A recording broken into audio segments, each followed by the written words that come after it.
یعنی ہر نیکی کا اجر اللہ تعالیٰ 10 گنا سے بھی زیادہ بڑھا کر دینے والے ہیں انشاءاللہ،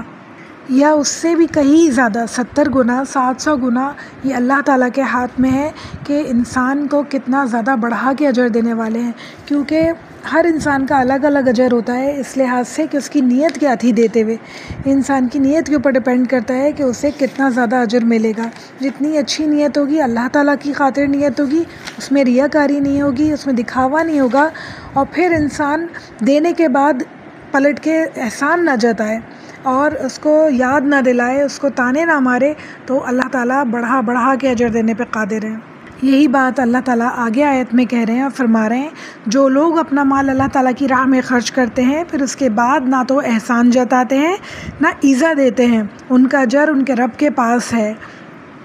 ان پہ نہ تو کچھ خوف ہوگا اور نہ ہی وہ اداس ہوں گے، یعنی انہیں نہ کوئی پریزنٹ کا خوف ہوگا نہ فیوچر کا خوف ہوگا. بہت ہی پرسکون ہوں گے وہ اس دن، وہ لوگ جو اللہ تعالیٰ کے لیے خرچ کرتے ہیں، خرچ کرنے کے بعد کسی کے اوپر احسان نہیں جتاتے کہ ہم نے تو تمہیں اتنا دیا، اب تم میرا اتنا چھوٹا سا کام نہیں کر سکتی ہو. تو کسی کو یاد نہیں دلانا کہ ہم نے اسے کتنا دیا، کیونکہ ہم نے اسے نہیں دیا، ہم نے اپنے آخرت کے اکاؤنٹ میں جمع کیا، ہم نے اللہ کی خاطر دیا. تو اللہ تعالیٰ سے اجر مانگنا ہے انشاءاللہ اس کا.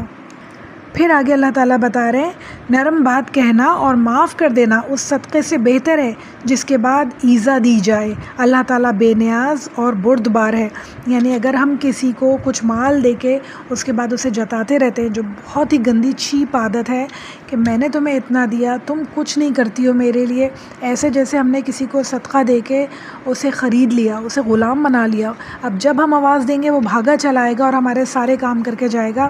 یعنی اس کے بعد اس کو کسی چیز کے لیے اجرت نہیں ملے گی. ایک دفعہ ہم نے صدقہ اسے دے دیا تو اس کی ساری اجرت ختم ہے، اب وہ اسی صدقے کے میں ساری زندگی ہمارے لیے کام کرتا رہے. تو یہ بہت ناجائز اور بہت ظلم کی بات ہے. اللہ تعالیٰ کہہ رہے ہیں اگر تمہیں کسی کو ایذا دینی ہے، کسی سے بری بات کہنی ہے، تو اس سے بہتر ہے کہ تم اس کو صدقہ دو ہی نہیں، تم سے اس سے اچھی بات کہہ لو تو وہی تمہارے لیے کافی ہے. اللہ تعالیٰ اسے کہیں اور سے اس کے لیے راستہ بنا دے گا. تو یہ ہمیں بہت خیال رکھنا ہوگا کہ اللہ تعالیٰ نے ہمیں اگر دینے والا ہاتھ دیا ہے الحمدللہ، تو ہمیں زیادہ سے زیادہ لوگوں کو دینا ہوگا انشاءاللہ، تاکہ جن کا مال اللہ نے ہمیں دیا ہے ان تک ان کا مال ہم پہنچا دیں. اس میں ہم کنجوسی نہ کریں، فقر کے ڈر سے، خوف سے ہم مال کو روکیں نہیں، کہ اللہ تعالیٰ زیادہ سے زیادہ دینے والے ہیں، جو دینے والا ہاتھ رکھتا ہے اسے. یعنی یہ بات اتنی امپورٹنٹ ہے کہ تیسری آیت میں بھی اللہ تعالیٰ یہی بات کہہ رہے ہیں، آیت نمبر 264 میں، اے ایمان والو اپنے خیرات کو احسان جتا کر اور ایذا پہنچا کر برباد نہ کیا کرو. جس طرح وہ شخص جو اپنا مال لوگوں کے دکھاوے کے لیے خرچ کرے اور نہ اللہ پر ایمان رکھے نہ قیامت پر، اس کی مثال اس صاف پتھر کی سی ہے جس پر تھوڑی سی مٹی ہو، پھر اس پر زوردار میںہ برسے اور وہ اسے بالکل صاف اور سخت چھوڑ دے. یعنی اللہ تعالیٰ یہ بتا رہے ہیں یہاں کہ مسلمانوں کا طریقہ نہیں ہے یہ کہ اگر آپ کسی کو کچھ دیں اس کے بعد اسے جتائیں، بلکہ کافروں کا یا منافقوں کا طریقہ ہے یہ. یعنی کہ انہوں نے جو تھوڑی سی نیکی کی تھی وہ برباد کر دی انہوں نے جتا کے، اور بالکل کچھ بھی نہیں بچا، بالکل سخت اور چٹیل پتھر کی طرح ہو گئے. وہ کوئی نیکی ان کی نہیں بچی جتانے کے بعد، کوئی خیرات کوئی صدقات ان کے کام نہ آئیں گے اگر انہوں نے جتایا اسے دینے کے بعد. پھر اسی آیت میں اللہ تعالیٰ کہہ رہے ہیں، ان ریاکاروں کو اپنی کمائی میں سے کوئی چیز ہاتھ نہیں لگتی اور اللہ تعالیٰ کافروں کی قوم کو سیدھی راہ نہیں دکھاتا. اللہ اکبر. یعنی ریاکاری جس نے کی تو وہ اس کا مال اسے کوئی نفع دے کے نہیں گیا، اس نے کتنا بھی دے دیا، کتنا بھی انفاق کر دیا، لوگوں میں بانٹ دیا، مگر ریاکاری اس کا دکھاوا، اس کی جو نیت تھی اس کی تھی، تو وہ اس کا مال کوئی بھی اسے فائدہ دے کر نہیں گیا. اب ہمارے لیے کیا ضروری ہے کہ جب بھی ہم اللہ تعالیٰ کی راہ میں کچھ دیں، اللہ تعالیٰ کی راہ میں کچھ خرچ کریں، تو بہت زیادہ ضروری ہے کہ اپنی نیتوں کو صاف کریں، اپنی نیتوں کو چیک کریں اور سارا دکھاوا ہم ختم کر دیں. کیونکہ لوگ ایک دفعہ تعریف کر کے بس ختم ہو جاتی ہے ان کی تعریف، اور پھر ساتھ ہی ہماری نیکیاں بھی ختم ہو جاتی ہیں. مگر اللہ تعالیٰ کے پاس جو ہماری نیکیاں ریکارڈ کی جاتی ہیں وہ ہمیشہ رہنے والی ہیں، اور بہت بڑھا چڑھا کے 10 گنا 50 گنا 70 گنا 700 گنا بڑھ کر ہمیں ملنے والی ہے انشاءاللہ آخرت میں. تو لوگوں کی تعریف سن کر ہمیں کیا کرنا ہے؟ اس طرح دیں کہ کسی کو پتہ نہ چلے، ہمیں بھی خود بھی یاد نہ رہے کہ ہم نے کس کو کیا دیا تھا انشاءاللہ. تو دیکھیں اللہ تعالیٰ رزق میں، مال میں، نیتوں میں اتنی برکت دے گا، اتنی خوشحالی، دل کا سکون دے گا کہ انسان خود حیران ہو جائے گا۔ اب اللہ تعالیٰ ایک اور مثال دے رہے ہیں ان لوگوں کی جو اللہ کی راہ میں اپنا مال خرچ کرتے ہیں۔ مثال دے کے اس لیے سمجھایا جاتا ہے کیونکہ الگ الگ مثالیں دے کے انسان کے ذہن میں زیادہ بات ٹھہرتی ہے، انسان کو زیادہ سمجھ میں آتی ہے۔ اللہ تعالیٰ کا اسٹائل ہے قرآن میں کہ اللہ تعالیٰ مثال دے کے بات سمجھاتے ہیں اور بہت ہی خوبصورت انداز میں سمجھاتے ہیں کہ انسان کو فوراً سے سمجھ میں آئے۔ اللہ تعالیٰ فرما رہے ہیں ان لوگوں کی مثال جو اپنا مال اللہ تعالیٰ کی رضامندی کی طلب کے لیے دل کی خوشی اور یقین کے ساتھ خرچ کرتے ہیں، اس باغ کے جیسی ہے جو اونچی زمین پر ہو، اور جب زوردار بارش اس پر برسے تو وہ اپنا پھل دگنا لائے، اور اس پہ اگر بارش نہ بھی برسے تو پھوار ہی کافی ہے، اور اللہ تعالیٰ تمہارے کام دیکھ رہا ہے۔ سبحان اللہ۔ یعنی اللہ تعالیٰ یہ فرما رہے ہیں یہاں کہ یعنی ان لوگوں کی مثال ایسی ہے جنہیں اللہ بہت زیادہ دیتے ہیں تو وہ اور بھی بہت زیادہ اللہ کی راہ میں خرچ کرتے ہیں، اور اگر بہت زیادہ اللہ تعالیٰ نے نہ بھی دیں، کم دیں، جب بھی وہ اللہ کی راہ میں بہت زیادہ خرچ کرتے ہیں اور بہت دل سے اور بہت اخلاص سے خرچ کرتے ہیں اور بغیر ریاکاری کے خرچ کرتے ہیں اور کبھی بھی جتاتے نہیں ہیں۔ اللہ کے نزدیک اتنی امپورٹنٹ باتیں ہیں کہ انفاق فی سبیل اللہ کی کئی آیتیں اللہ تعالیٰ نے سورہ البقرہ میں بتائی ہیں ہمیں، اور یہ آخری آیتیں چل رہی ہیں، آخری 20 آیتس چل رہی ہیں جو کہ بہت زیادہ امپورٹنٹ ہیں۔ کرکس ہے پوری سورہ کا، ساری امپورٹنٹ باتیں اللہ تعالیٰ ان تمام آیتوں میں ریپیٹ کریں گے۔ تو اس میں سب سے پہلے اللہ تعالیٰ نے انفاق فی سبیل اللہ، اللہ کی راہ میں خرچ کرنے کو کہا ہے، اور یہ اس لیے ہے کہ مال جو ہے صرف ایک دولت مند کے پاس نہ رہے بلکہ سب لوگوں میں تقسیم ہو۔ اللہ تعالیٰ نے سب کا حق بنایا ہے سب کے مال میں، تو سب کا حق ہمیں دے دینا چاہیے تاکہ مال جو ہے اللہ کے بندوں میں ان کا حق پہنچے، اور جو ہے مال چلتا رہے، گھومتا رہے، کسی ایک بندے کے پاس اٹک نہ جائے۔ 266 میں اللہ تعالیٰ فرما رہے ہیں کیا تم میں سے کوئی بھی یہ چاہتا ہے کہ اس کا کھجوروں اور انگوروں کا باغ ہو جس میں نہریں بہہ رہی ہوں اور ہر قسم کے پھل موجود ہوں؟ ایک شخص کا بڑھاپا آ گیا اور اس کے ننھے ننھے سے بچے بھی ہوں، اور اچانک باغ کو آگ لگ جائے جس میں آگ بھڑک جائے، بس وہ باغ جل جائے۔ اسی طرح اللہ تعالیٰ تمہارے لیے آیتیں بیان کرتا ہے تاکہ تم غور و فکر کرو۔ اللہ اکبر۔ یعنی کہ بہت بڑے بڑے باغ ہوں، کھجوروں کے اور انگوروں کے باغ ہوں، یعنی بہت ہی قیمتی پھلوں کے باغ ہوں، خوبصورت باغ ہوں، اور اللہ تعالیٰ نے سب کچھ دیا ہو، اور بڑھاپا آ جائے، بچے بھی چھوٹے ہوں، یعنی آپ خود بھی کچھ نہیں کر سکتے ہوں، اور پھر اس کے بعد وہ بچے بھی آپ کی ان باغوں کی حفاظت نہ کر سکتے ہوں، اور ان باغوں میں آگ لگ جائے، سب کچھ ختم ہو جائے۔ یعنی اللہ تعالیٰ کی جو نعمتیں اللہ نے آپ کو دی ہیں، اللہ کے راستے میں خرچ نہیں کریں گے تو ایک دن ایسا ہونا ہے کہ وہ سب کچھ ختم ہو جانا ہے۔ اللہ تعالیٰ جیسے دینے والے ہیں ویسے ہی لینے پر بھی قادر ہیں۔ اللہ تعالیٰ ہم سب کے اوپر رحم کرے کہ اللہ تعالیٰ نے جو نعمتیں ہمیں دی ہیں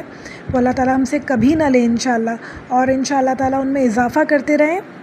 اور ہمیں توفیق دیں کہ اللہ تعالیٰ نے جس طرح انہیں خرچ کرنے کا حکم دیا ہے، مجھ سے بڑھ چڑھ کے انشاءاللہ احسان والا معاملہ کرے لوگوں کے ساتھ۔ ایک دفعہ ذرا سوچیں کہ بہت خوبصورت میرا باغ ہے، بہت انگور کے کھجوروں کے درخت لگے ہوئے ہیں، اور پھر کیا ہوا کہ اس میں ایک دم سے آگ لگ گئی، اسے کوئی سنبھالنے والا نہیں ہے، میری بھی عمر بہت زیادہ ہو گئی، بچے چھوٹے چھوٹے ہیں،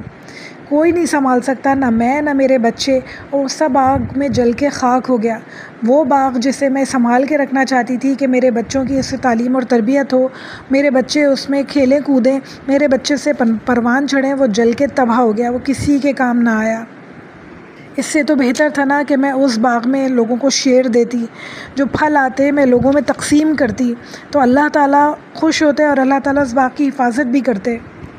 پھر شاید ایسا بھی ہوتا کہ میرے اگر باغ میں آگ لگ بھی جاتی تو آس پاس کے لوگ جن کا میں نے اپنے مال کے دور میں خیال رکھا، وہ میری مفلسی کے دور میں میرا خیال رکھتے۔ تو میں نے مگر کیا کیا، جب میرے پاس مال تھا تو میں نے اس پہ تکبر کیا، گھمنڈ کیا، اور کسی کو حصہ نہیں دیا۔ تو پھر میں لوگوں سے کیا توقع رکھتی ہوں، میں اللہ تعالیٰ سے کیا توقع رکھتی ہوں اپنے لیے؟ تو اپنے دلوں کو صاف کریں، اپنے دل سے مال کی محبت کو دور کریں، اور اس بات کو یقین رکھیں کہ اللہ تعالیٰ دینے پہ قادر ہے تو اللہ تعالیٰ لینے پہ بھی قادر ہے۔ تو اللہ تعالیٰ سے دعا کرتے رہیں کہ اللہ تعالیٰ نے جو ہمیں نعمتیں دی ہیں ان میں ہمیشگی آئے، اللہ تعالیٰ ہمیشہ انہیں رکھیں، اس کے لیے بہت زیادہ ضروری ہے کہ ہم شکر ادا کریں. اور شکر کس طرح ہے کہ اللہ تعالیٰ نے جو نعمتیں ہمیں دی ہیں انہیں ہم اللہ تعالیٰ کے راستے میں خرچ کریں. یہ اصل شکر ہے. 267 آیت میں اللہ تعالیٰ فرما رہے ہیں اے ایمان والوں اپنی پاکیزہ کمائی میں سے اور زمین میں سے جو تمہارے لیے ہماری نکالی ہوئی چیزیں ہیں ان میں سے خرچ کرو. یہاں پہ اللہ تعالیٰ خرچ کرنے کے لیے دو ہمیں بتا رہے ہیں کہ کیسا مال خرچ کرنا ہے. اپنی پاکیزہ کمائی یعنی اللہ کی راہ میں خرچ کرنا ہے تو وہ مال حلال ہونا چاہیے. حرام کی کمائی اللہ تعالیٰ ایکسیپٹ نہیں کرتے ہیں. حلال وہ مال ہونا چاہیے. اور پھر اللہ تعالیٰ کہہ رہے ہیں کہ ہماری چیزوں میں سے یعنی ہم نے جو زمین میں سے نکالی ہیں یعنی اللہ تعالیٰ کا مطلب یہ کہنے کا کہ جو زمین میں سے پیداوار ہوئی ہے وہ بھی اللہ تعالیٰ کی دی ہوئی ہے. ہر چیز اللہ تعالیٰ کی دی ہوئی ہے. اللہ تعالیٰ نے جو ہمیں دی ہے چاہے وہ کاروبار ہو تجارت ہو یا باغات وغیرہ ہوں سب کی حلال کمائی پاکیزہ کمائی اللہ تعالیٰ کی راہ میں خرچ کرنے کا اللہ تعالیٰ حکم دے رہے ہیں. پھر فرما رہے ہیں ان میں سے بری چیزوں کے خرچ کرنے کا قصد مت کرو یعنی جو خراب چیزیں ہیں وہ مت دو. ہم جب کسی ماسی کو کپڑے دیں تو پھٹے ہوئے کپڑے نہ دیں. اتنے پرانے کہ وہ گھس گئے ہوں ایسے نہ دیں بلکہ ایسے دیں کہ کم سے کم وہ پہن کے اچھے لگیں. کم سے کم ایسا نہ لگے کہ انہیں کیا دے دیا ہے. انہیں بہت دکھ ہو دیکھ کے کہ دیکھو ذرا کہ ہماری باجی نے ہمیں کیا دیا ہے. ایک چھوٹی سی مثال دینا چاہتی ہوں اس بات پہ کہ ایک ماسی تھی. ایک عورت کے گھر ایک ماسی تھی. اس کے گھر میں شادی تھی. اس کی بیٹی کی شادی تھی. تو وہ ایک دکان پہ گئی مالکن. اور جب اس نے دیکھا مالکن ایک دکان پہ گئی کچھ کپڑے لینے کے لیے اپنی ماسی کے لیے. اور اس نے دیکھا تو اسی دکان پہ اس کی ماسی بھی بیٹھی تھی. جو مالکن تھی وہ کہہ رہی تھی مجھے کوئی بہت سستا سا ہلکا سا کپڑا دکھائیے گا کہ مجھے اپنی ماسی کی بیٹی کی شادی پہ دینا ہے. اور جو ماسی تھی وہ کہہ رہی تھی مجھے بہت اچھا سا کپڑا دکھائیے گا کیونکہ مجھے اپنی بیٹی کی شادی پہ اپنی مالکن کو دینا ہے. یعنی کہ دینے کے لیے دل بڑا ہونا چاہیے. بہت دفعہ ایسا ہوتا ہے ہم نظروں کی دیکھی ہوئی بات ہے کہ ہم سب کے پاس مال بہت ہے مگر جب غریبوں کو دینے کے لیے بات آتی ہے تو ہم خراب سے خراب چیز دیتے ہیں. فروٹس دینے کی بات آتی ہے تو ہم خراب داغ لگے ہوئے فروٹس دیتے ہیں. سبزیوں کی بات آتی ہے جو پرانی باسی ہو گئی ہوتی ہیں وہ دیتے ہیں ہم. گوشت کی بات آتی ہے جو کوئی نہیں کھا رہا پورے مہینے 2 مہینے 3 مہینے پرانا گوشت ہو گیا ہے وہ اٹھا کے ہم انہیں دیتے ہیں. تو اللہ تعالیٰ کہہ رہے ہیں کہ پاک صاف چیزیں دو. خراب چیزیں دینے کا قصد مت کرو. اللہ تعالیٰ کو بالکل پسند نہیں آئی یہ بات کہ ہم خراب چیزیں کسی کو صدقہ یا خیرات میں دیں. آگے اسی آیت میں اللہ تعالیٰ فرما رہے ہیں جسے تم خود لینے والے نہیں ہو ہاں اگر آنکھیں بند کر لو اور جان رکھو کہ اللہ تعالیٰ بے پرواہ اور خوبیوں والا ہے. خود تو تم لو نہیں اگر تمہیں کوئی وہ دے. ہم کتنا ناراض ہوں اگر ہمیں کوئی وہ چیز دی جائے تو ہم دوسرے انسان کو اتنی خراب چیزیں کیسے دے سکتے ہیں. اللہ تعالیٰ کرے اپنی آنکھیں جب تک بند نہیں کر لو تمہیں پتہ ہی نہ چلے کہ تمہیں کیا دیا گیا وہ بات اور ہے ورنہ اس کے علاوہ تو تم وہ چیزیں کبھی نہ لو. تو جب ہم چیز اپنے لیے پسند نہیں کرتے تو ہم دوسرے کے لیے کیوں وہ چیز پسند کریں. صرف ماسیوں کی بات تو دور ہے ہم اپنے غریب رشتہ داروں کو بھی اتنی خراب چیزیں دیتے ہیں. تو اللہ سے امید ہے کہ اللہ تعالیٰ ہم سب کا دینے میں دل بڑا کرے. ہم سب کی نیتوں کو پاک کرے. چیزوں کی محبت پیسے کی محبت ہمارے دل سے نکال کے اللہ تعالیٰ اپنی محبت ڈالے ایسی کہ ہمیں یقین ہو کہ انشاءاللہ تعالیٰ اس کا بہت زیادہ اجر ہمیں ملنے والا ہے جو ہم اللہ تعالیٰ کی راہ میں خرچ کریں گے. 268 آیت میں اللہ تعالیٰ فرما رہا ہے شیطان تمہیں فقیری سے دھمکاتا ہے اور بے حیائی کا حکم دیتا ہے. یعنی جب خرچ کرنے کی بات آئے گی تو ہم کیا سوچتے ہیں اوہو اتنے تھوڑے سے میرے پاس تو کپڑے ہیں اچھے کپڑے میں کیسے دے دوں. اتنا تھوڑے سے تو میرے پاس فروٹس ہیں کیسے اچھے فروٹس دے دوں خراب والے دے دیتی ہوں. فقیری سے فقر سے ڈراتا ہے شیطان کہ اگر تم نے یہ دے دیا تو آئندہ تمہیں بہت مشکل ہونے والی ہے مت دو. اور بے حیائی کا حکم دیتا ہے. ہم دیکھتے ہیں چاروں طرف بے حیائی پھیلی ہوئی ہے. کیا وجہ ہے اس کی؟ زیادہ تر تو لوگ کمانے کی خاطر بے حیائی کرتے ہیں کہ انہیں زیادہ رزق میں برکت ہو ان کے پاس کمائی زیادہ ہے تو بے حیائی کے کام کرتے ہیں بے حیائی کی حرکتیں کرتے ہیں. تو اللہ تعالیٰ کہہ رہے ہیں یہ سارے احکامات سارے حکم جو ہے انہیں شیطان دیتا ہے کیونکہ اس نے تو اللہ تعالیٰ سے وعدہ کیا ہے نا کہ ان سب کو جہنم میں لے کے جاؤں گا. تو اللہ تعالیٰ ہمیں ان لوگوں میں شامل نہ فرمائے جو شیطان کے بہکاوے میں کبھی بھی کسی بھی طرح آئیں. پھر فرما رہے ہیں اسی آیت میں اور اللہ تعالیٰ تو تم سے اپنی بخشش کا اور فضل کا وعدہ کرتا ہے. اللہ تعالیٰ وسعت والا اور علم والا ہے. بے شک یعنی چوائس اب ہماری ہے ہمیں کس راستے پر چلنا ہے اللہ کے راستے پر یا شیطان کے راستے پر. شیطان جو ہمیں احکامات دیتا ہے برے برے، کنجوسی کے، بخل کے، ان پہ چلنا ہے، بے حیائی کے کاموں میں آگے بڑھنا ہے، یا اللہ تعالیٰ کی رسی کو تھامنا ہے انشاءاللہ، اور انفاق فی سبیل اللہ ہمیں جلدی کرنی ہے، اپنا بہترین مال میں سے دینا ہے انشاءاللہ تعالیٰ۔ 270 آیت، وہ جسے چاہے حکمت اور دانائی دیتا ہے، اور جو شخص حکمت سمجھ دیا جائے وہ بہت ساری بھلائی دیا گیا، یعنی جسے باتوں کی حکمت سمجھ آ گئی۔ اللہ تعالیٰ جو باتیں سمجھا رہے ہیں، بہت سارے ایسے لوگ ہیں جن کے سروں سے گزر جاتی ہیں، جن کے دلوں کو چھو کے بھی نہیں گزرتی ہیں اللہ تعالیٰ کی باتیں، جو یہ سوچتے ہیں نہیں بھائی نہیں ہم نہیں کر سکتے، بھائی ہمارے تو بہت پلانز ہیں آگے زندگی میں، بہت پیسے کی ضرورت ہے، ہم نہیں کر سکتے، ان کے دماغوں کے اوپر سے گزر جاتی ہیں یہ باتیں، دلوں کو چھو کے بھی نہیں گزرتی۔ تو اللہ تعالیٰ چاہتے ہیں جنہیں اللہ تعالیٰ کہہ رہے ہیں حکمت دے دیں اور سمجھ دے دیں، انہیں سمجھ آ جائے اللہ کی باتیں کہ اللہ تعالیٰ کہہ رہے ہیں کہ تمہارے لیے ڈبل ٹرپل 10 ٹائمز 100 ٹائمز بڑا ثواب میرے پاس موجود ہے، اور اللہ تعالیٰ دنیا میں بھی برکتیں دینے والے ہیں جب اللہ تعالیٰ کے احکامات پہ عمل کریں، دنیا میں بھی عزت دینے والے ہیں اور آخرت میں بھی عزت دینے والے، کبھی بھی اللہ تعالیٰ رسوا نہیں کریں گے، کبھی بھی ہماری خواہشات میں کمی نہیں آئے گی، چیزوں میں کمی نہیں آئے گی، اللہ کے راستے پر چلیں گے تو انشاءاللہ۔ 269 آیت کے اینڈ میں اللہ تعالیٰ کہہ رہے ہیں اور نصیحت تو صرف عقل مند لوگ ہی سمجھ سکتے ہیں۔ اتنی ساری باتیں سمجھائیں اللہ تعالیٰ نے، الگ الگ مثالیں دے کے، پھر بھی انسان کا دل راضی نہ ہو عمل پہ تو بہت ہی افسوس کی بات ہے۔ ہم سب کو اپنے دلوں کو چیک کرنے کی ضرورت ہے، اپنا تزکیہ کرنے کی ضرورت ہے، اپنے نفس کو پیوریفائی کرنے کی ضرورت ہے انشاءاللہ، تاکہ جو گندگی جو ڈرٹ ہمارے دلوں پہ جم گئی ہے، جو اللہ تعالیٰ کا کلام ہمارے دلوں میں نہیں اترتا، اللہ تعالیٰ کی حکمت بھری باتیں ہمارے دلوں میں نہیں اترتی، انہیں صاف کرنی ہے تاکہ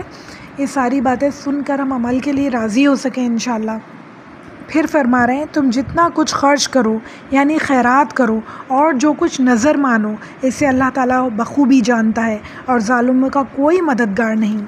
اچھا، یہاں بات آ رہی ہے خیرات کے ساتھ ساتھ نظر مانی۔ نظر ماننا کیا ہے؟ سب سے پہلے ہم یہ دیکھتے ہیں کہ اسلام کے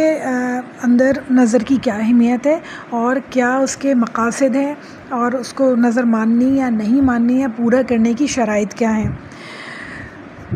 جو کچھ آدمی نے خود اپنے اوپر واجب کر لیا ہو اسے نظر کہتے ہیں،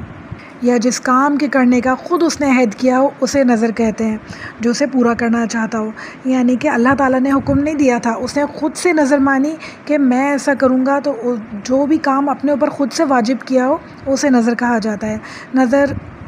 کی کچھ اقسام ہیں، ایک تو نیکی کی نظر، یعنی کہ اللہ تعالیٰ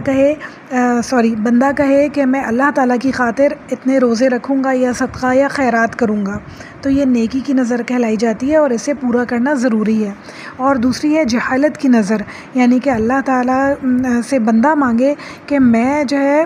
ایسے نظر میں مان رہا ہوں کہ میں صلہ رحمی نہیں کروں گا، یا میں کسی سے بات چیت نہیں کروں گا، یا میں کوئی ناجائز کام کروں گا، یا میں کوئی مباح کام کروں گا، یا میں کوئی غلط کام کروں گا، تو ایسی نظر پوری کرنی بالکل بھی ضروری نہیں ہے، بلکہ اسے توڑ دینا زیادہ بہتر ہے۔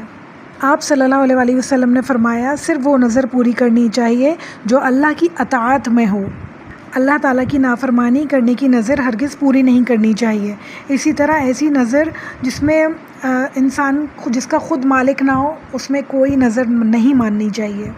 اور جو نظر پوری کرنی ضروری ہے، واجب ہے اس کے اوپر، وہ اطاعت کی، اللہ کی فرمانبرداری کی، یعنی نماز، روزہ، عمرہ، حج، صلہ رحمی، اعتکاف، جہاد، امر بالمعروف، نہی عن المنکر وغیرہ کی نظر ہے، یعنی کہ بندہ مانگے کہ میں یہ سارے ان میں سے کچھ کام جو ہیں جو بھی اس نے چوز کیے ہیں وہ کروں گا اللہ کی خاطر اگر میری یہ بات پوری ہو جائے، اور پھر اس بات کے پورے ہونے سے پہلے ہی اسے شروع کر دینی چاہیے، کیونکہ اللہ تعالیٰ ہر چیز پہ قادر ہے، نہیں بھی وہ بات آپ کی پوری ہوتی تو اس کا مطلب یہ ہے کہ اللہ تعالیٰ آپ کے لیے اللہ تعالیٰ نے اور کچھ بہت اچھا پلان کیا ہے، تو اللہ تعالیٰ کی پلاننگ پہ ہمیشہ راضی رہیں اور جو کچھ مانا ہے اسے پورا کر دیں، اللہ تعالیٰ کی اطاعت کی نظر مانی ہے۔ تو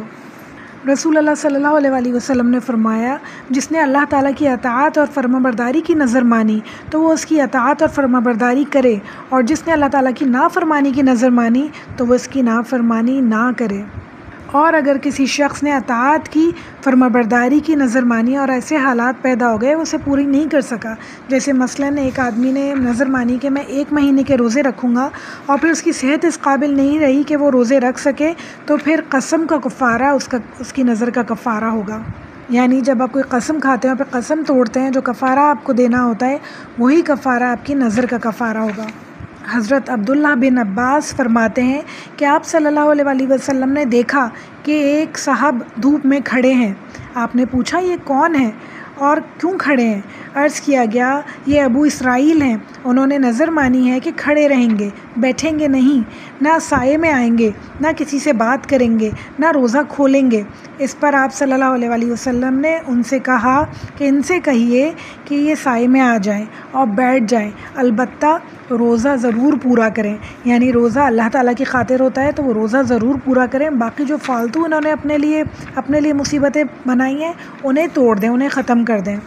اس حدیث سے ہمیں یہ معلوم ہوتا ہے کہ وہ کام جس میں خود کوئی نیکی نہیں ہے، آدمی خواہ مخواہ کسی فضول کام یا نامعقول ناقابل برداشت مشقت کو اپنے اوپر لازم کر لیتا ہے نا، تو ایسی نظر پوری کرنی ضروری نہیں ہے، بلکہ اس کا کفارہ دے دیا جائے تو زیادہ بہتر ہے۔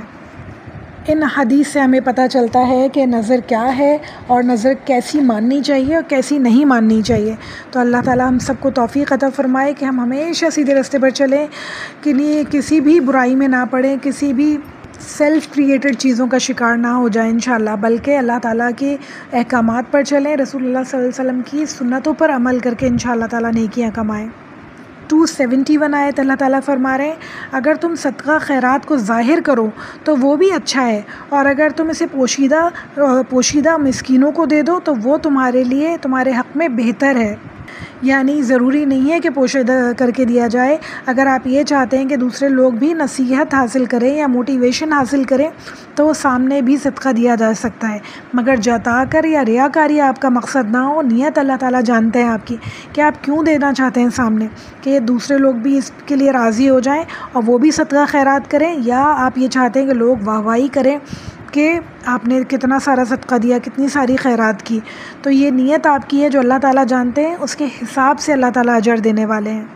پھر اللہ تعالیٰ کہہ رہے ہیں تم چھپ کر دو تو زیادہ بہتر ہے، اس لحاظ سے کہ انسان کے اندر خود سے ریاکاری نہیں آتی، لوگ تعریف کریں گے، پیچھے کہیں گے کتنا اچھا ہوگا، کتنا مزہ آئے گا، میری واہ واہی ہو جائے گی، کہیں نہ کہیں شیطان انسان کے اندر ضرور یہ بات لے کے آتا ہے۔ جب آپ اکیلے میں دیں گے تو انشاءاللہ تعالیٰ یہ باتیں ذہن میں نہیں آئیں گی۔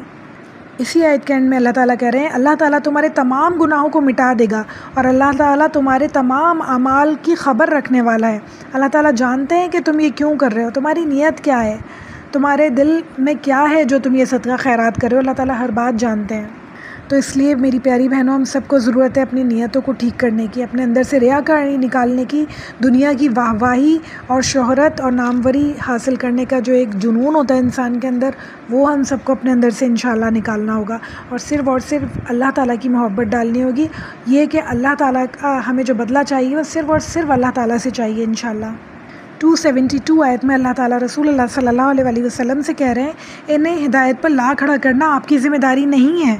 بلکہ ہدایت اللہ تعالیٰ دیتے ہیں جس سے چاہتے ہیں، اور تم جو بھلی چیز اللہ کی راہ میں دو گے تو اس کا فائدہ خود پاؤ گے۔ یعنی دنیا میں تو ذرا سا فائدہ کسی کو ہو جائے گا، مگر آخرت میں بہت زیادہ فائدہ انسان کو ملنے والا ہے انشاءاللہ۔ بلکہ میں تو کہتی ہوں دنیا میں بھی اللہ تعالیٰ فائدہ دیتے ہیں، دنیا میں بھی عزت دیتے ہیں، اور آخرت میں تو بہت ہی اعلیٰ مقام ہے اللہ تعالیٰ کے پاس۔ پھر فرما رہے ہیں تمہیں صرف اللہ تعالیٰ کی رضامندی کے لیے ہی خرچ کرنا چاہیے۔ تم جو مال اللہ کی راہ میں خرچ کرو گے اس کا پورا بدلہ دیے جاؤ گے، یعنی تمہیں نقصان بالکل نہیں ہونے والا۔ یعنی ایسا نہیں ہے کہ اللہ تعالیٰ کی راہ میں اگر ہم نے 10 روپے خرچ کیے ہیں تو 10 روپے ہمیں آخرت میں ملیں گے، اللہ تعالیٰ اسے 50، 100، 150، 500، 1000 کرنے پہ قادر ہیں۔ تو ہم اللہ تعالیٰ سے بہترین گمان رکھیں اور اپنے پاکیزہ مال میں سے اللہ کی راہ میں خرچ کریں، یقین جانے نقصان ہرگز بھی نہیں ہونے والا۔ وہ جو 10 روپے آپ نے دیے ہیں اللہ کی راہ میں خرچ کیے ہیں، وہ بھی دنیا میں سے ہی اللہ تعالیٰ آپ کو کہیں نہ کہیں سے لوٹا دیں گے، دنیا میں بھی اللہ تعالیٰ کمی نہیں آنے دیں گے، اور آخرت میں بہت بڑا اجر انتظار کر رہا ہوگا انشاءاللہ۔ 273 آیت اللہ تعالیٰ فرما رہے ہیں صدقات کے مستحق صرف وہ غربا ہیں جو اللہ تعالیٰ کی راہ سے روک دیے گئے، جو ملک میں چل پھر نہیں سکتے۔ نادان لوگ ان کی بے سوالی کی وجہ سے انہیں مالدار خیال کرتے ہیں، یعنی ان لوگوں کو صدقات اور خیرات دو جو لگتے نہیں ہیں کہ یہ مانگنے والے ہیں، جو مانگ رہے ہوں انہیں نہیں دینا ہے، انہیں اللہ تعالیٰ کہتے ہیں انہیں بھی دو، مگر صدقہ خیرات جو اصلی میں آپ کو دینا ہے صدقہ خیرات وہ ان لوگوں کو دو جو سفید پوش ہوں، جو لگتے نہیں ہو کہ مانگنے والے ہیں، جو لگتا نہیں ہو کہ انہیں اتنی زیادہ ضرورت ہے۔ یعنی ہمیں بہت ریسرچ کر کے دیکھ بھال کر سوچ سمجھ کر دینا ہوگا۔ اپنے رشتہ داروں کو دینا سب سے افضل بات ہے، تو رشتہ داروں میں تو پتہ ہی چل جاتا ہے کہ کون سفید پوش ہے، کس کے گھر میں کمی ہے، تو ہمیں ڈھونڈ کے سوچ سمجھ کے اپنے صدقات اور خیرات دینا ہے انشاءاللہ۔ پھر فرما رہے ہیں اللہ تعالیٰ آپ ان کے چہرے دیکھ کر انہیں پہچان لیں گے، وہ لوگوں سے چمٹ کر سوال نہیں کرتے، تم جو کچھ مال خرچ کرو تو اللہ تعالیٰ اس کو جاننے والا ہے۔ یعنی اللہ تعالیٰ کہہ رہے ہیں کہ چمٹ کر سوال کرنے والے لوگ نہیں ہوں گے وہ، بلکہ وہ خاموش رہیں گے، وہ مانگیں گے نہیں۔ تو وہی بات پھر کہ ہمیں ریسرچ کرنی ہوگی، دیکھنا ہوگا کہ کون ایسے لوگ ہیں، انشاءاللہ صحیح جگہ اپنا مال خرچ کرنا ہوگا۔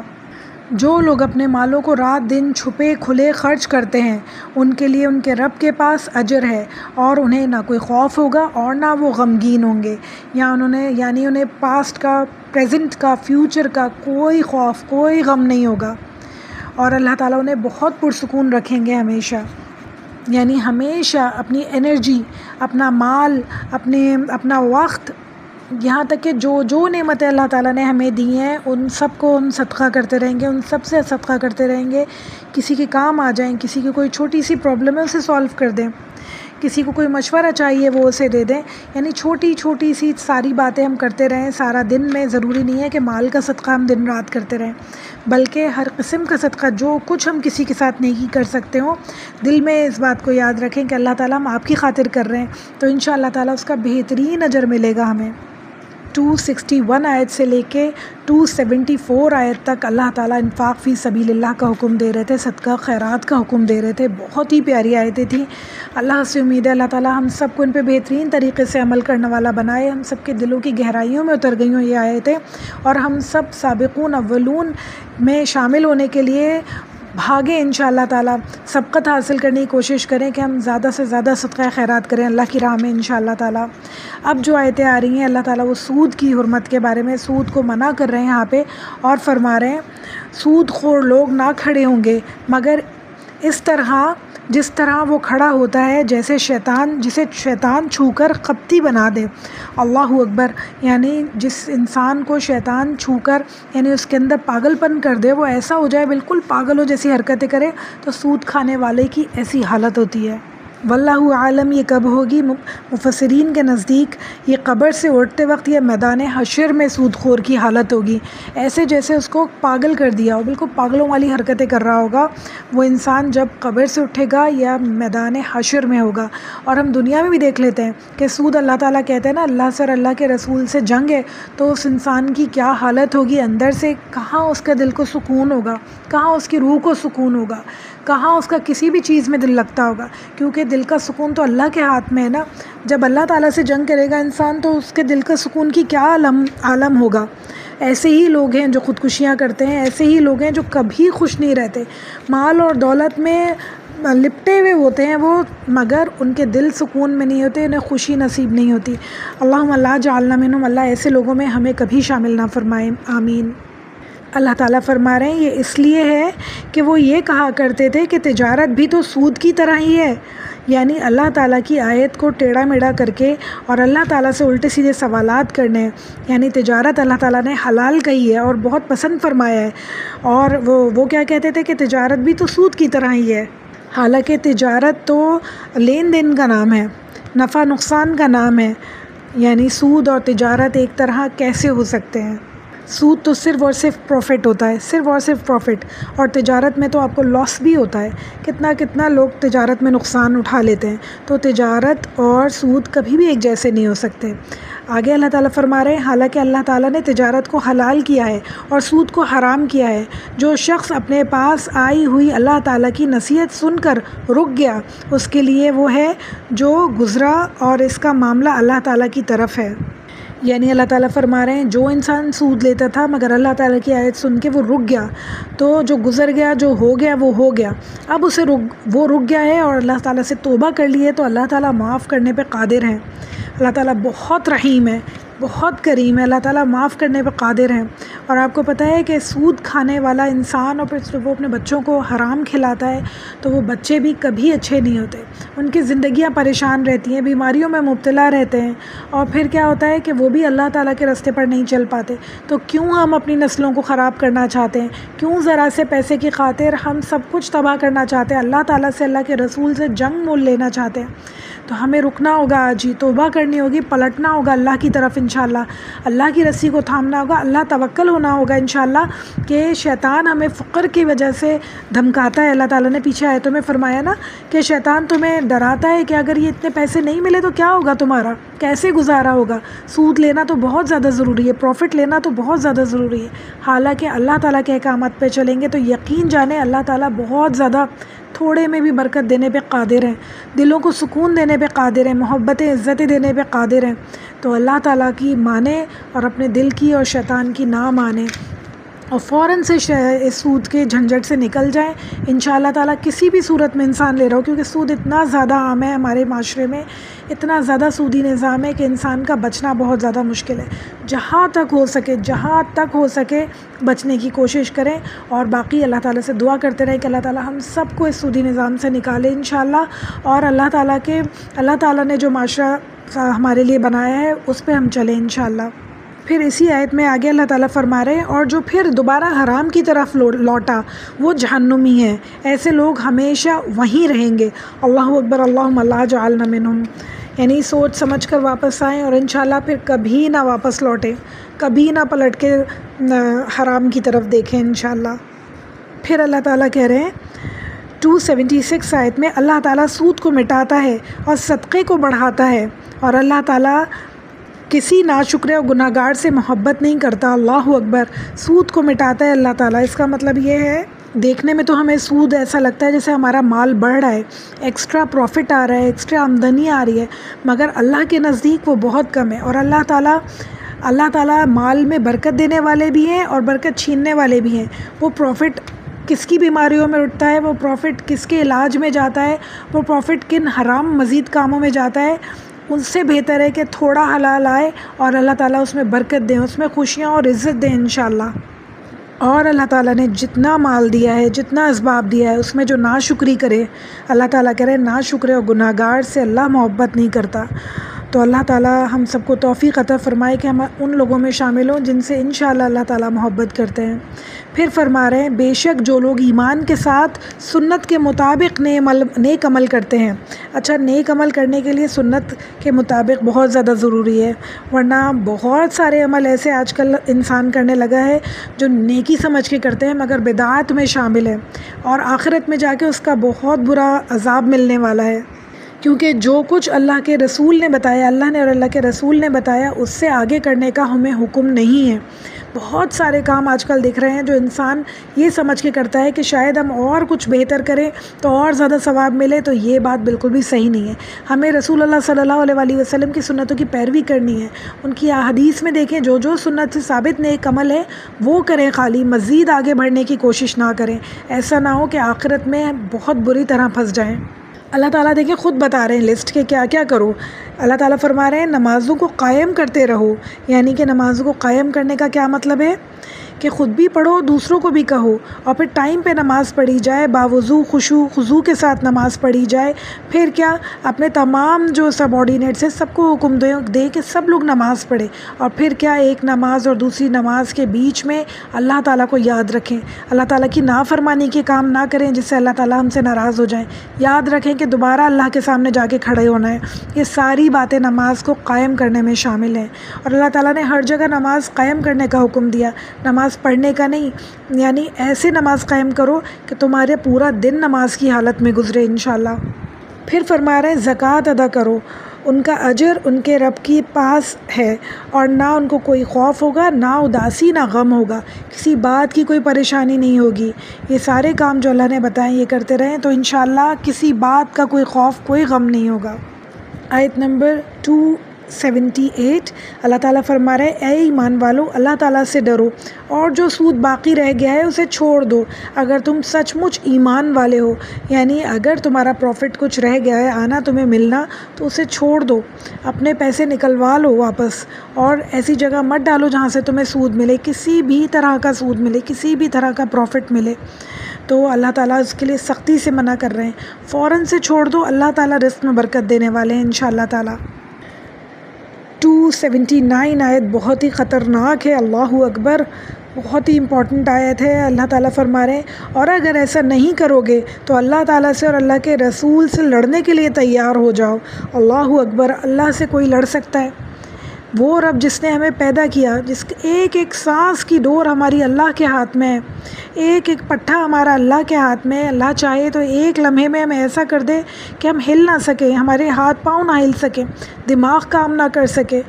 موت بھی آ سکتی ہے، سب کچھ اللہ کے ہاتھ میں ہے۔ اس اللہ سے ہم کیا جنگ کر سکتے ہیں؟ وہ اتنا غالب رب ہے، کیا ہم اس سے جنگ کر سکتے ہیں؟ تو ہم ایسا سوچ بھی کیسے سکتے ہیں کہ اللہ سے اور اللہ کے رسول سے ہم جنگ کریں؟ فوراً سے پہلے اپنے تمام معاملات کو ٹھیک کریں انشاءاللہ تعالیٰ، اور سود کو چھوڑ دیں تاکہ اللہ تعالیٰ ہم سے راضی ہو جائیں۔ اللہ راضی نہیں ہوگا، ساری دنیا کی دولت بھی مل جائے نا تو وہ بیکار ہے۔ آخرت میں انسان کہے گا ساری دنیا کی دولت لے لو، میرے بچوں کو لے لو، میرے رشتہ داروں کو لے لو، میرے کنبے کو جہنم میں ڈال دو، صرف مجھے چھوڑ دو، مجھے بخش دو۔ اس وقت ہم یہ حرام کما رہے ہیں اپنے رشتہ داروں کے لیے، اپنے بچوں کے لیے، ان کی خواہشات پوری کرنے کے لیے۔ آخرت میں ان سب کو ہم جہنم میں ڈالنے کو تیار ہوں گے، تو کیوں نہ ہم ابھی سے ان کی فکر کریں کہ وہ بھی جنت میں جائیں انشاءاللہ اور ہم بھی جنت میں جائیں انشاءاللہ، اور اللہ تعالیٰ کے چہیتے لاڈلے لوگوں میں شامل ہوں انشاءاللہ تعالیٰ۔ جنہیں فقر کا ڈر تھا، جنہیں آگے کی فکر تھی، جنہیں مال کے میں اضافے کی خواہش تھی، پھر بھی انہوں نے سود چھوڑ دیا اور یہ آیت سن کے اور اللہ تعالیٰ کی رسی کو تھام لیا، قناعت پسندی کو تھام لیا انشاءاللہ، اللہ توکل ہو گئے تو اللہ تعالیٰ ان کے رزق میں بہترین برکت دینے پہ قادر ہیں بے شک۔ آگے اسی آیت میں فرما رہے ہیں ہاں اگر توبہ کر لو تو تمہارا اصل مال تمہارا ہی ہے، یعنی ہم نے جو انویسٹ کیا تھا وہ پورا مال ہمارا ہی ہے، وہ ہمیں دینے کی ضرورت نہیں ہے، صرف جو ہم پروفٹ لیتے ہیں وہ حرام ہے۔ پھر آگے فرما رہے ہیں نہ تم ظلم کرو، نہ تم پر ظلم کیا جائے گا۔ اللہ اکبر، یہاں اللہ تعالیٰ گارنٹی لے رہے ہیں کہ تم پر کوئی ظلم نہ کیا جائے گا، اس دنیا میں بھی انشاءاللہ اور آخرت میں بھی اللہ تعالیٰ سرخروئی نصیب فرمائیں گے، عزت نصیب فرمائیں گے۔ جو سود لیتے ہیں، جو اللہ سے اور اللہ کے رسول سے جنگ کرتے ہیں، وہ اس دنیا میں بھی ذلیل و خوار ہوتے ہیں اور آخرت میں بھی ذلیل و خوار ہوتے ہیں۔ 280 آیت میں اللہ تعالیٰ فرما رہے ہیں اور اگر کوئی تنگی والا ہو تو اسے آسانی تک مہلت دینی چاہیے، اور صدقہ کرو تو تمہارے لیے بہت ہی بہتر ہے اگر تم میں علم ہو۔ اچھا زمانہ جہالیت میں ایسا ہوتا تھا کہ اگر کسی نے ادھار لیا ہے، ٹھیک ہے، اور پھر اس کے بعد اس پہ سود رکھا جاتا تھا کہ جب تک ادھار واپس نہیں ہوگا، جب تک اس پہ سود چڑھتا رہے گا، تو وہ ادھار تو تھوڑا سا لیا جاتا تھا، اس پہ سود چڑھتے چڑھتے بہت بڑی رقم، پہاڑ جیسی رقم تیار ہو جاتی تھی جو کہ دینا ناممکن ہو جاتی تھی ادھار لینے والے کے لیے۔ تو اللہ تعالیٰ یہاں اس کے لیے فرما رہے ہیں کہ جب تک اس کے پاس پیسے نہیں ہیں تو وہ سود کی رقم جو تم نے لی ہے اس سے وہ معاف کر دو، وہ صدقہ کر دو،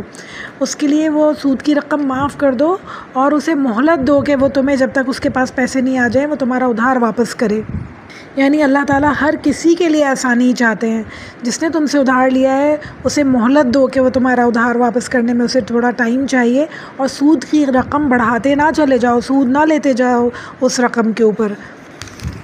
آیت نمبر 281 اللہ تعالیٰ فرما رہے ہیں اس دن سے ڈرو جس دن تم سب اللہ تعالیٰ کی طرف لوٹائے جاؤ گے، اور ہر شخص کو اس کے اعمال کا پورا پورا بدلہ دیا جائے گا، ان پر ظلم نہیں کیا جائے گا۔ یہ بات یاد رہے کہ اللہ تعالیٰ بالکل بھی ظالم نہیں ہے، انسان خود ظلم کرتا ہے اپنے اوپر، ایسے عمل کرے گا جو اللہ تعالیٰ نے کھول کھول کے بتا دیے کہ دیکھو یہ کرو گے تو تمہارا بہت زیادہ نقصان ہونے والا ہے، اور پھر اس کے بعد جب اسے بدلہ ملتا ہے تو وہ نعوذ باللہ اللہ تعالیٰ کو ظالم کہنے لگتا ہے، حالانکہ اللہ تعالیٰ ظالم نہیں ہے۔ جو ہم عمل کریں گے ذرا سا نہ کم نہ ذرا سا زیادہ، ہمارے نیتوں کے حساب سے اللہ تعالیٰ اس کو جج کریں گے، اور اللہ تعالیٰ بہترین انصاف کرنے والے اور عادل کرنے والے ہیں۔ ہم نے دیکھا کہ پہلے اللہ تعالیٰ انفاق فی سبیل اللہ کا اللہ تعالیٰ نے ذکر کیا، پھر اللہ تعالیٰ نے سود کا ذکر کیا۔ اب تیسری بات جو اللہ تعالیٰ یہاں پہ ذکر کر رہے ہیں وہ قرض کے لین دین کی بات کر رہے ہیں، یا سارے جو ہے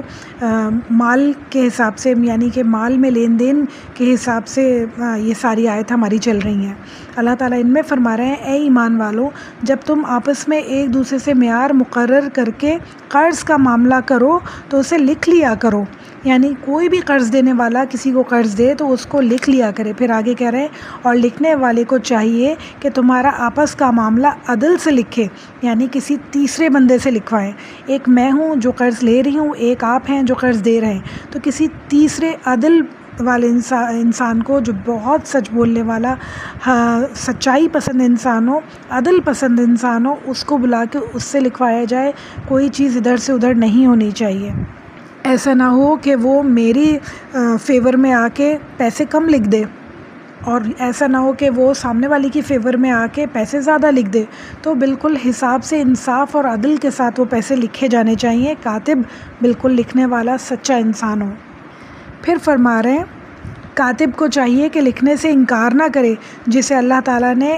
اسے سکھایا ہے، یعنی کہ اللہ تعالیٰ نے یعنی پہلے تو ایسا ہوتا تھا نا، کم لوگ پڑھے لکھے ہوا کرتے تھے تو کاتب کی بہت زیادہ ضرورت پڑا کرتی تھی کہ پڑھا لکھا انسان جو ہے وہ لکھے، کیونکہ نہ مجھے پڑھنا آتا ہے نہ سامنے والے کو پڑھنا آتا ہے۔ تو جسے پڑھنا آتا ہے، لکھنا آتا ہے، وہ انصاف کے ساتھ آ کے لکھے، ایسی چیز نہ لکھ دے جو کہ میرے یا سامنے والے کے حق میں حق تلفی کرے۔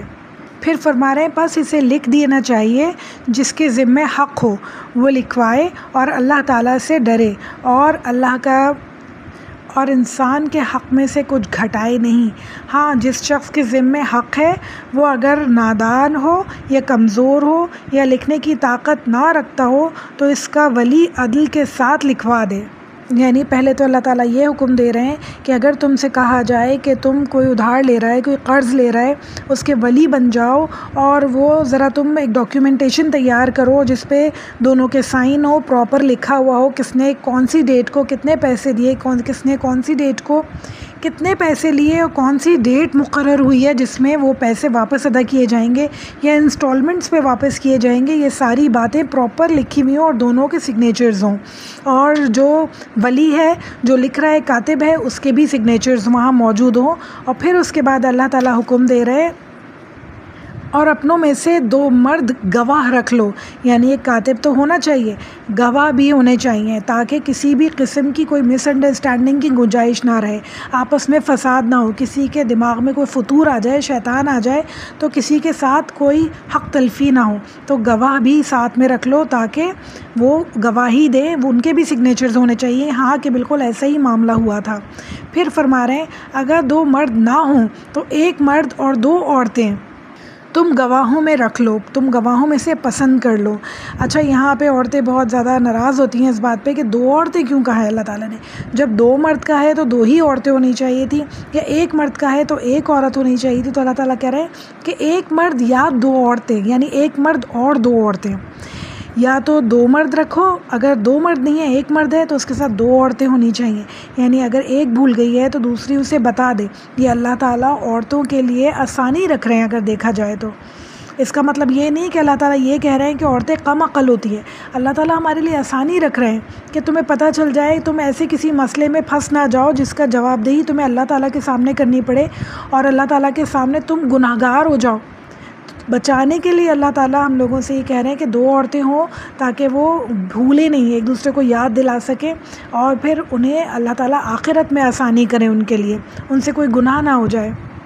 آپ یہ دیکھیں کہ مرد جو ہے اگر وہ بھول گیا تو اس کا سارا وبال اس کے سر ہوگا، مگر اگر عورت بھول گئی تو دوسری جو عورت ہے وہ اسے بتا سکتی ہے اور وہ گناہ سے بچ سکتی ہیں دونوں۔ تو یہ اللہ تعالیٰ ہر معاملے میں عورتوں کے لیے آسانی فرماتے ہیں۔ آگے فرما رہے ہیں اللہ تعالیٰ یہ بات تاکہ ایک کی بھول چوک کو دوسری یاد دلا دے۔ پھر فرما رہے ہیں اللہ تعالیٰ اور گواہوں کو چاہیے کہ وہ جب بلائے جائیں تو وہ انکار نہ کریں، اور قرض کو جس کی مدت مقرر ہے خواہ وہ چھوٹا ہو یا بڑا لکھنے میں کاہلی نہ کرو، یہ اللہ تعالیٰ بہت زبردست احکامات دے رہے ہیں کہ دیکھو مس انڈرسٹینڈنگز ہو سکتی ہے، مال جو ہے بہت برے فتنے کریٹ کر سکتا ہے، آپس میں بھائی بھائی کو لڑوا سکتا ہے، رشتہ داروں میں پھوٹ ڈلوا سکتا ہے شیطان مال کے ذریعے سے۔ تو اللہ تعالیٰ یہ اس وقت کہہ رہے ہیں کہ دیکھو لکھ لو، چاہے وہ چھوٹی لین دین ہو چاہے وہ بڑی ہو، جب کسی کو قرض دو تو لکھ لیا کرو ساری باتیں، تاکہ کسی قسم کی کوئی برائی تم لوگوں کے آپس میں نہ پڑے۔ اور جب اللہ تعالیٰ اتنا زور دے کے کہہ رہے ہیں، اس کا مطلب ہے یہ بات انتہائی امپورٹنٹ ہے، اس کو ہلکا نہیں لیں اور لازمی لکھ لیا کریں جب کچھ بھی لین دین آپس میں کر رہے ہوں۔ کیش میں لین دین ہے، جیسے ایک آدمی کپڑا بیچ رہا ہے اور ایک عورت کپڑا خرید رہی ہے، تو وہ لین دین اسی وقت ختم ہو گیا تو اسے لکھنے کی ضرورت نہیں ہے۔ پھر اللہ تعالیٰ کہہ رہے ہیں اللہ کے نزدیک یہ بات بہت انصاف والی ہے اور گواہی کو بھی درست رکھنے والی اور شک و شبہ سے بھی زیادہ بچانے والی ہے۔ پھر آگے اللہ تعالیٰ یہ کہہ رہے ہیں کہ ہاں یہ بات اور ہے کہ یہ معاملہ نقد تجارت کی شکل میں ہو، یعنی کہ پیسے دیے جا رہے ہوں اور چیز لیے جا رہی ہو تو اس وقت لکھنا ضروری بالکل بھی نہیں ہے۔ ہاں ادھار پہ معاملہ چل رہا ہو تو لکھنا بہت زیادہ ضروری ہے۔ پھر فرما رہے ہیں خرید و فروخت کے وقت بھی گواہ مقرر کر لیا کرو، اور پھر فرما رہے ہیں یاد رکھو کہ نہ تو لکھنے والوں کو نقصان پہنچایا جائے نہ گواہ کو، یعنی کہ جو تمہارے قرض تم نے لیا ہے اور لکھ جو رہا ہے بندہ اور جو گواہ ہے ان کے پیچھے نہ لگو، کسی بھی طرح انہیں پریشان مت کرو، انہیں ٹارچر نہ کرو کہ تمہاری گواہی چینج کر دی جائے یا تمہاری لکھائی میں چینج کر دیا جائے، انہیں پریشان کسی صورت نہیں کرنا چاہیے۔ پھر فرما رہے ہیں اور اگر تم یہ کرو تو یہ تمہاری کھلی نافرمانی ہے، اللہ تعالیٰ سے ڈرو، اللہ تعالیٰ تمہیں تعلیم دے رہا ہے اور اللہ تعالیٰ ہر چیز کو خوب جاننے والا ہے، یعنی اللہ تعالیٰ ہر بات کھول کھول کے بتا رہے ہیں کہ لین دین کس طرح کرنی ہے، کس طرح معاملات کرنے ہیں اور کس کے ساتھ کیسا سلوک کرنا ہے۔ اس سے زیادہ ہم کیا چاہتے ہیں اپنی زندگی میں، کون سا وقت چاہتے ہیں ہم کہ ہمیں کون سی بات پتہ چلیے کہ ہم اس پہ عمل کریں۔ اللہ تعالیٰ ہر بات تو کھول کھول کے بتا رہے ہیں، مستقل اتنی ڈیٹیلنگ کرتے ہیں اللہ تعالیٰ سبحان اللہ کہ حیران ہو جائے انسان کے باریک بینی سے۔ اللہ تعالیٰ ہر انسان کا حق بتا رہے ہیں، ہر انسان کا فرض بتا رہے ہیں کہ دیکھو کیسا تمہیں کرنا ہے کیسا نہیں کرنا ہے۔ اللہ تعالیٰ ہم سب کو ان تمام احکامات پہ بہترین طریقے سے عمل کرنے والا بنائے انشاءاللہ۔ اچھا اب ایک اور اللہ تعالیٰ صورت بتا رہے ہیں قرض کی۔ اللہ تعالیٰ کہہ رہے ہیں اگر تم سفر میں ہو اور لکھنے والا نہ پاؤ تو رہن قبضے میں رکھ لیا کرو، ہاں اگر آپس میں ایک دوسرے سے مطمئن ہو تو جیسے امانت دی گئی ہے وہ اسے ادا کرے اور اللہ تعالیٰ سے ڈرتا رہے جو اللہ اس کا رب ہے۔ سبحان اللہ۔ اللہ تعالیٰ یہاں یہ فرما رہے ہیں کہ اگر تم رستے میں ہو، پین پینسل نہ ہو اور ادھار لینے کی ضرورت پڑ جائے تو ایسا کرو کہ تم کوئی چیز اپنی گروی رکھوا دو، کوئی اپنی قیمتی چیز اس کے پاس رکھوا دو کہ جب تم اس کے پیسے واپس کرو تو تمہاری چیز تمہیں مل جائے۔ اور اگر تم لوگ ایک دوسرے سے مطمئن ہو اور ضرورت نہیں ہے کچھ رہن رکھوانے کی تو اللہ تعالیٰ ہر چیز کو جاننے والے ہیں اور اللہ تعالیٰ سے ڈر کے سارے کام کرو۔ پھر فرما رہے ہیں اور گواہی کو نہ چھپاؤ اور جو اسے چھپائے وہ گناہگار دل والا ہے۔ اللہ اکبر۔ یعنی اگر کوئی گواہ مقرر کیا ہے تو اسے چھپاؤ نہیں، وہ کسی کی سائڈ لے کے جھوٹ نہ بولے، اللہ تعالیٰ کہہ رہے ہیں اس کا دل گناہگار ہے۔ اور پھر فرما رہے ہیں اور جو کچھ تم کرتے ہو اللہ تعالیٰ اسے خوب جانتا ہے، سارے لین دین کے سارے معاملات کو اللہ تعالیٰ اچھی طرح دیکھ رہا ہے، اچھی طرح جانتا ہے اور اللہ تعالیٰ ہر چیز پر قادر ہے کہ اللہ تعالیٰ ایک ایک پائی کا حساب آخرت ملے۔ تو اس وقت ہم کس طرح ادا کریں گے یہ سارے پیسے جو ہم نے کسی کے مارے، جو ہم نے کسی کے کھائے، جو ہم نے جھوٹ بولا کسی کے لیے، تو وہ جھوٹ کا گناہ تو الگ اور پھر وہ مال کھانے کا گناہ الگ، یعنی کتنے بڑے بڑے گناہ ہمارے پلے میں آئیں گے۔ تو آپ یہ سوچیں اس وقت وہ سارے گناہ مٹانے کے لیے اپنی نیکیاں دینی پڑیں گی جو کہ پہلے ہی بہت کم ہوں گی۔ وہ نیکیاں ہم دینے کے کیا کنڈیشن میں ہوں گے اپنی کسی کو اپنے گناہ دھلوانے کی وجہ سے؟ تو بالکل بھی ایسا کوئی کام نہیں کرنا انشاءاللہ۔ نیکیاں سمیٹنی ہے، جمع کرنی ہے آخرت کے لیے، کسی کو بانٹنی نہیں ہے اس وقت بالکل بھی۔ اپنے گناہوں کے بدلے میں کسی کو اپنی نیکیاں نہیں دینی ہے انشاءاللہ۔ تو فوراً سے جو غلطیاں ہوئی ہیں ان کے لیے توبہ کریں، جن کا کفارہ ہو سکتا ہے کفارہ کریں، جن کا مال چھوٹی سے چھوٹی چیز بھی ہم نے لی ہے وہ اسے واپس کر دیں تاکہ آخرت میں وہ ہمارے لیے وبال بن کے ہمارے اکاؤنٹ میں جمع نہیں ہوئی ہوئی ہو کہ اس کے بدلے ہمیں اپنی نیکیاں دینی پڑ جائیں۔ بہت ہی خطرناک آیت ہے، آیت نمبر 284 اللہ تعالیٰ فرمانا ہے آسمانوں اور زمین کی ہر چیز اللہ تعالیٰ ہی کی ملکیت ہے، تمہارے دلوں میں جو کچھ ہے تم اسے ظاہر کرو یا چھپاؤ، اللہ تعالیٰ اس کا حساب تم سے لے گا۔ اللہ اکبر۔ اللہ تعالیٰ نیتوں کے حساب لینے والے ہیں، اللہ تعالیٰ عمل کے حساب لینے والے ہیں، تو اللہ تعالیٰ ہم سب کے آسان حساب لے انشاءاللہ۔ اللہم حاسبنی حسابا یسیرا، اس کے لیے ہمیں عمل کرنے ہوں گے، ابھی سے تک و دعا کرنی ہوگی کہ ہم جتنی ہماری غلطیاں ہیں انہیں ہم فکس کریں، جتنے معاملات ٹیڑھے ہیں ان سب کو ہم سیدھا کریں انشاءاللہ، جتنے لوگوں سے خرابی کی ہے ان سب کے ادھار، ان کے قرضے، ان کی جو ہم نے چیزیں اٹھا لی ہیں، چرا لی ہیں بغیر سوچے سمجھے، کسی بھی طرح سے ان کو واپس کر دیں تاکہ انشاءاللہ ہمارا حساب کتاب اس دنیا میں کلیئر رہے۔ پھر اسی آیت میں فرما رہے ہیں پھر جسے چاہے سزا دے اور اللہ تعالیٰ ہر چیز پر قادر ہے، جتنی چاہے سزا دے، جتنی چھوٹی جتنی لمبی، اللہ تعالیٰ کے ہاتھ میں ہی سزا دینا۔ کوئی انسان کوئی سوال کرنے کے لائق نہیں ہوگا، تو جب ہم کسی سوال کرنے کے لائق نہیں ہوں گے تو سوچیں کہ کیا حالت ہوگی انسان کی۔ اللہ ہم سب کو اس وقت سے بچائے انشاءاللہ۔ رسول اللہ صلی اللہ علیہ وآلہ وسلم نے قرض دار کی نماز جنازہ پڑھنے سے منع فرمایا ہے۔ اللہ اکبر۔ پھر ایک اور حدیث دیکھ لیتے ہیں، سن لو، رسول اللہ صلی اللہ علیہ وآلہ وسلم نے فرمایا سن لو، تمہارے بدن میں گوشت کا ایک ایسا ٹکڑا ہے کہ اگر وہ صحیح ہو تو سب کچھ صحیح ہے، اگر وہ خراب ہو جائے تو پورا جسم خراب ہو جاتا ہے، یاد رکھو وہ ٹکڑا تمہارا دل ہے۔ بخاری کی حدیث ہے، یعنی اپنے دل کو، اپنی نیتوں کو صحیح رکھیں، اگر وہ خراب ہو گئیں تو تمام چیزیں خراب ہو جائیں گی اور مسئلے مسائل بے انتہا ہمارے لیے بڑھ جائیں گے۔ تو اللہ ہم سب کے دلوں کو انشاءاللہ تعالیٰ اپنی اطاعت میں رکھیں انشاءاللہ تعالیٰ۔ پھر بہت ہی خوبصورت آیتیں آ رہی ہیں اور اللہ تعالیٰ اس کے بارے میں فرما رہے ہیں، اللہ کے رسول صلی اللہ علیہ وآلہ وسلم فرما رہے ہیں جس شخص نے رات کو سوتے وقت یہ 2 آیتیں پڑھ لیں تو یہ اس کے لیے کافی ہیں۔ جس کی بات میں کر رہی ہوں وہ ہے آمن الرسول۔ تو بہت ہی خوبصورت آیتیں ہیں، دیکھتے ہیں اللہ تعالیٰ ان میں ہم سے کیا فرما رہے ہیں۔ اللہ تعالیٰ فرما رہے ہیں رسول ایمان لائے اس چیز پر جو اللہ تعالیٰ کی طرف سے اتری اور مومن بھی ایمان لائے۔ یہ سب اللہ تعالیٰ اور اس کے فرشتوں پر، اس کی کتابوں پر، اس کے رسولوں پر ایمان لائے، اور اس کے رسولوں میں سے کسی میں ہم نے تفرق نہیں کیا۔ انہوں نے کہہ دیا کہ ہم نے سنا اور اطاعت کی،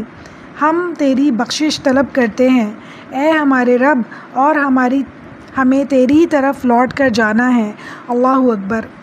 اس میں اللہ تعالیٰ ایمان بالغیب کی تفصیلات بتا رہے ہیں کہ ایمان بالغیب کیا ہے اور ایک مسلمان کو کس کس بات پہ ایمان رکھنا ہے جو اس نے کبھی دیکھا نہیں ہے۔ نمبر 1، ہم ایمان لاتے ہیں کتاب پر، فرشتوں پر، پیغمبروں پر۔ پھر فرمایا ہم نے تیرا حکم سنا اور قبول کیا، سمعنا واطعنا، یہ ہر مسلمان پر فرض ہے۔ جو اللہ تعالیٰ نے کہا، چاہے ہماری سمجھ میں آ رہا ہے یا ہماری سمجھ میں نہیں آ رہا ہے، ہم اسے مانتے ہیں یا نہیں مانتے ہیں، اللہ تعالیٰ نے کہا ہے تو ہر صورت ہمیں اسے اطاعت کرنی ہے، اسے پورا کرنا ہے انشاءاللہ۔ اور جو غلطیاں ہو گئی ہیں، جو کوتاہیاں ہو گئی ہیں، وہ ہم آپ سے آپ کی پناہ مانگتے ہیں اور اللہ تعالیٰ آپ سے ہی بخشش طلب کرتے ہیں۔ ہم سب کی مغفرت فرما دیجیے، آمین ثم آمین۔ پھر اللہ تعالیٰ فرما رہے ہیں اللہ تعالیٰ کسی جان کو اس کی طاقت سے زیادہ تکلیف نہیں دیتے، یعنی کوئی بھی بوجھ اللہ تعالیٰ ایک انسان کے اوپر ڈالتے ہیں، اللہ کو پتہ ہوتا ہے کہ وہ اٹھا سکتا ہے، اللہ تعالیٰ کے احکامات وہ پورے کر سکتا ہے، اللہ تعالیٰ جانتے ہیں اس بات کو، اور جو نیکی وہ کرے وہ اس کے لیے ہے، اور جو برائی وہ کرے وہ اس پر ہے، یعنی ہر چیز میرے لیے ہے، یعنی اللہ تعالیٰ نے جو مجھے احکامات دیے ہیں میں انہیں پورا کروں گی تو مجھے ثواب ملے گا، میں انہیں پورا نہیں کروں گی تو گناہ بھی مجھے ہی ملے گا، کسی اور کے اوپر اس میں سے کوئی بھی چیز نہیں جائے گی۔ اب ایک دعا کا پورشن ہے اس میں، اور اللہ تعالیٰ کہہ رہے ہیں ہمیں طریقہ بتا رہے ہیں دعا مانگنے کا، اور اللہ تعالیٰ کہہ رہے ہیں اے ہمارے رب، اگر ہم بھول گئے ہوں یا خطا کی ہو تو ہمیں نہ پکڑیے گا، اے ہمارے رب ہم پر وہ بوجھ نہ ڈالیے گا جو ہم سے پہلے لوگوں پر ڈالا گیا، اے ہمارے رب ہم پر وہ بوجھ نہ ڈالیے گا جس کی ہمیں طاقت نہ ہو، اور ہم سے درگزر فرمائیے گا اور ہمیں بخش دیجیے، ہم پر رحم فرمائیے، آپ ہی ہمارے مالک ہیں، ہمیں کافروں کے غلبے سے بچائیے، آمین ثم آمین، ہمیں کافر قوم پہ غلبہ عطا فرمائیے، آمین ثم آمین۔ اتنی خوبصورت مکمل جامع دعا اللہ تعالیٰ نے بتائی ہمیں، سورہ البقرہ کی آخری آیت تھی یہ، اللہ تعالیٰ اللہ تعالیٰ ہم سب کو توفیق عطا فرمائے کہ اس آیت کو سمجھیں اور جب بھی ہمیں دعا مانگنی ہو اسی انداز میں مانگیں کہ اللہ تعالیٰ نے جو ہمیں سکھایا، جو ہم سے غلطیاں ہو گئیں، کوتاہیاں ہو گئیں، ان کی توبہ کس طرح کرنی ہے، اللہ تعالیٰ ہمیں یہ سکھا رہے ہیں کہ جو بھول چوک ہم سے ہو گئی اللہ تعالیٰ، جو خطائیں ہم سے ہو گئیں اللہ تعالیٰ، ہم بہت سارے کام اس دنیا میں بھولتے چلے گئے، ہم اتنے بڑے ہو گئے اور ہزاروں ایسے احکامات ہیں جن پہ ہم نے کبھی عمل نہیں کیا، ہمیں معاف کر دیجیے ان کے لیے اللہ تعالیٰ، ہمیں توفیق عطا فرمائیے کہ ہم بہترین طریقے سے عمل کریں انشاءاللہ تعالیٰ جیسا آپ ہم سے چاہتے ہیں۔ ہم پہ عذاب مت ڈالیے گا، جیسے پہلے قوموں پہ آپ نے عذاب ڈال دیا گناہوں کی وجہ سے، نافرمانی کی وجہ سے، ہمیں ایسے عذاب میں مبتلا نہیں کیجیے گا اللہ تعالیٰ، ہم پر رحم فرمائیے گا، نظر کرم فرمائیے گا انشاءاللہ، ہمیں بخش دیجیے اللہ تعالیٰ، ہم پر رحم فرمائیے۔ اور جو تمام چاروں طرف ہمارے کافر قومیں غلبے پہ ہیں اللہ تعالیٰ، مسلمانوں کو بھیجے جا رہی ہیں اللہ تعالیٰ، مسلمانوں کو ختم کیے جا رہی ہیں اللہ تعالیٰ، ان سب پہ ہمیں فتح نصیب فرمائیے گا۔ ہمیں پتہ ہے اللہ تعالیٰ وہ فتح جب ہی ملنے والی ہے جب ہم آپ کے احکامات پہ عمل کریں، اپنے احکامات ہمارے لیے آسان کر دیجیے، ہمارے دلوں کو نرم کر دیجیے اللہ تعالیٰ، ہمارے دلوں کو راضی کر دیجیے اللہ تعالیٰ کہ ہم وہ احکامات پہ عمل کریں جو آپ نے ہمیں کھول کھول کے قرآن میں بتائے انشاءاللہ۔ اللہم انت السلام ومنک السلام تبارکت یا ذو الجلال والاکرام، ربی اعنی علی ذکرک وشکرک وحسن عباداتک، لا الہ الا اللہ وحدہ لا شریک لہ، لہ الملک ولہ الحمد وہو علی کل شیء قدیر۔ سبحان ربک رب العزت عما یصفون وسلام علی المرسلین والحمد للہ رب العالمین۔ السلام علیکم ورحمۃ اللہ وبرکاتہ۔